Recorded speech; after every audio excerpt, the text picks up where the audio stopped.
What is up, everybody? Welcome back to the channel. I'm your host, Drew Hoover, and today we'll be discussing the San Francisco 49ers versus the Green Bay Packers facing off in the divisional round.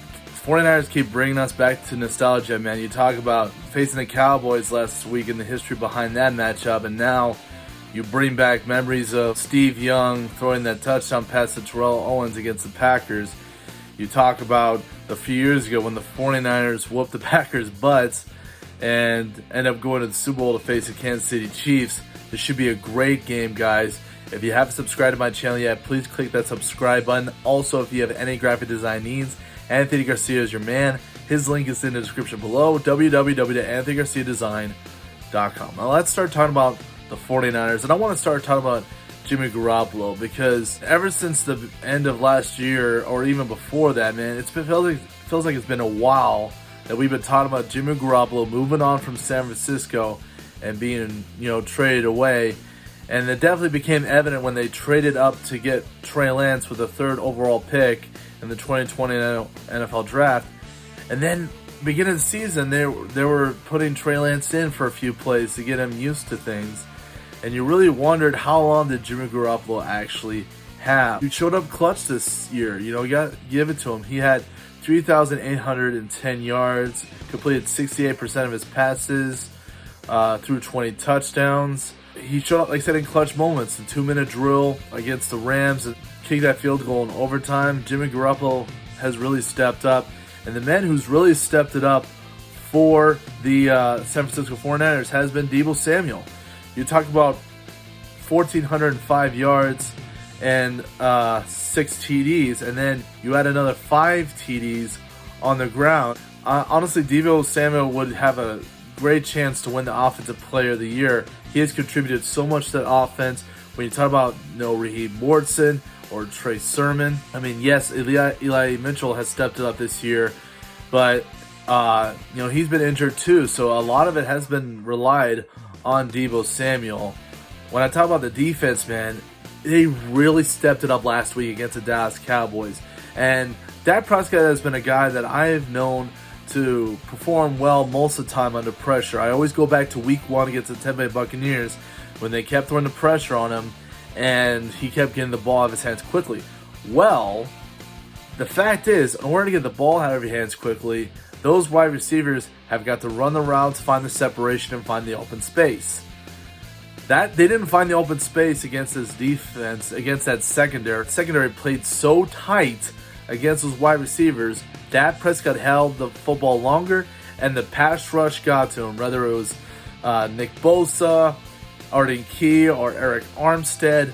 It makes me wonder what's going to happen when they face the Green Bay Packers, who've had a week off. They've been able to rest. And, you talk about Aaron Rodgers, man, the season that he's had. Talk about throwing for 4,115 yards and 37 TDs. You talk about the combo of Aaron Jones and A.J. Dillon. Both have around 800 yards rushing and then 4 or 5 TDs. Devontae Adams, man, if it wasn't for Cooper Kupp this year, he would have had another receiving title. He had over 1,500 yards receiving. But really the story is for this Packers team is, even when injuries were down, there's a lot of people that stepped up. They traded in to get guys in.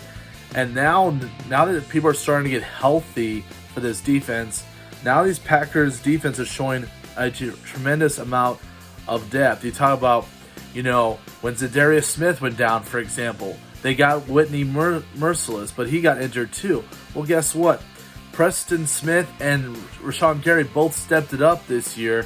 In fact, a statistic says that Rashawn Gary missed 0 tackles in 2021.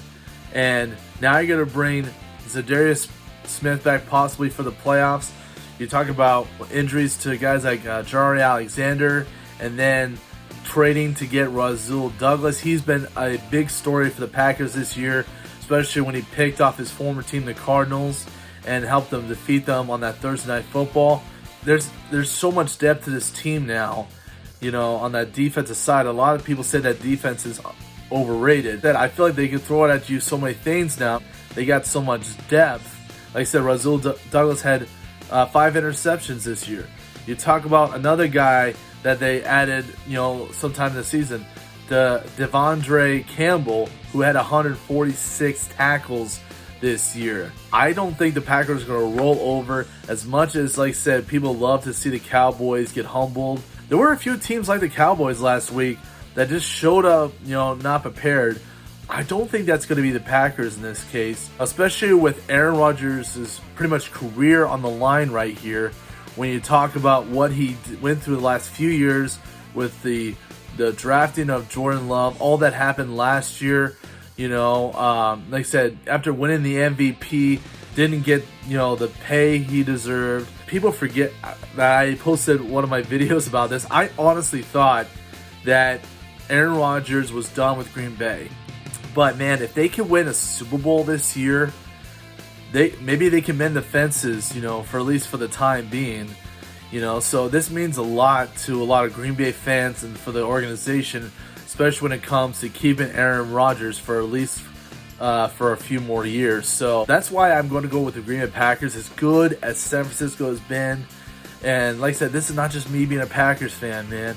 Because the moment that San Francisco won against the Cowboys, I'm like, the Packers need to not sleep on the 49ers, man. Because like I said, that's exactly what the Cowboys did. And you know what? Kyle Shanahan is a good offensive-minded head coach. I think back to, again, a week 1 thing when the Packers had probably the worst game of the season against the Saints. What did they do? The Saints were able to man them one-on-one against those Packers receivers and play them tight, which we know the 49ers can do. And also, their offense outsmarted that defense early in the year. And we know Kyle Shanahan is just as smart as Sean Payton. So I'm not coming to this blind. I know it's going to be a tough matchup for this team.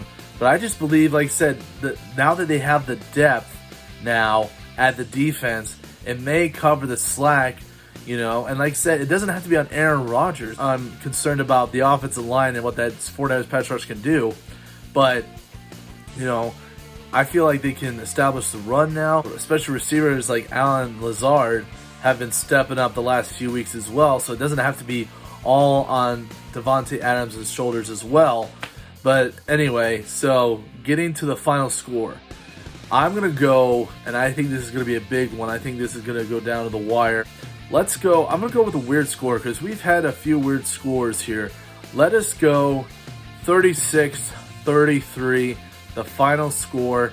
The Packers win, and they take themselves back to the NFC Championship, either to face the Buccaneers yet again with Tom Brady, or perhaps to face the Los Angeles Rams led by Matthew Stafford and Cooper Kupp.